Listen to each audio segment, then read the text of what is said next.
Hey everyone, my name's Adam. I'm here to tell you about when in my day I'm able to stop and give thanks to God. For me, it's every morning on my walk. I'm out on one right now. I'm in my neighborhood where I live, and this is a time in my day where I walk the streets, I walk some of the nature paths, and I'm able to spend some alone time with God. But the thing I love most about my morning walks is the time that I have alone with God, so I can take all those anxieties that I am feeling and just lay them at the feet of God and just allow Him to take over. At the beginning of this season, I was dealing with a lot of anxiety. And back in March and April, I was just trying to push those feelings down and just work through it and saying, I can do this on my own strength. I'm so thankful for Amy, who knows me so well, that she said, you need to go out and just go for a walk.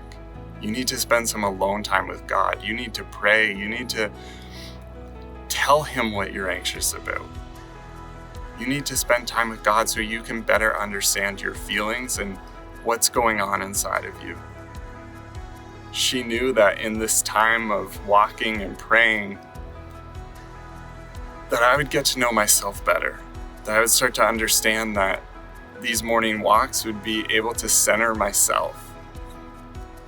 I'm so thankful for Amy. I'm thankful for the Find Your Fit group that keeps me accountable through the week, to not just get out and walk on a Monday, but to continue my walks and to encourage one another as we exercise and use these bodies God has given us to keep them healthy and to keep them active.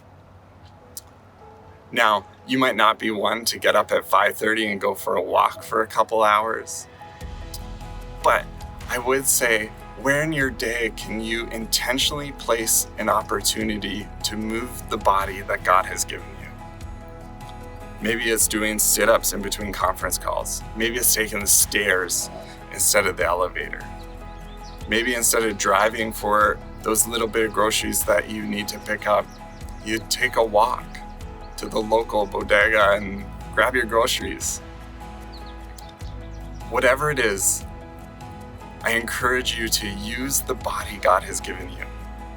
It's in these times of doing exercise I've come to understand that I might not love waking up super early in the morning, but I love that feeling when I come back from my walk that my mind feels clear, I've spent some time with God, and that I've stretched my muscles, and as I sit for the most amount of my day, it gives me a way to say, God, I'm going to use this body that you've given me. So, as we continue to celebrate all the ways that we are thankful as a church body, where is it that you can insert exercise to give thanks to God for the body that He's given you? I encourage you to continue to share the ways that you're thankful on our social media platforms by using the hashtag #EverydayGratitude, so we can continue to celebrate our God and all that we are thankful for what He is doing in our lives.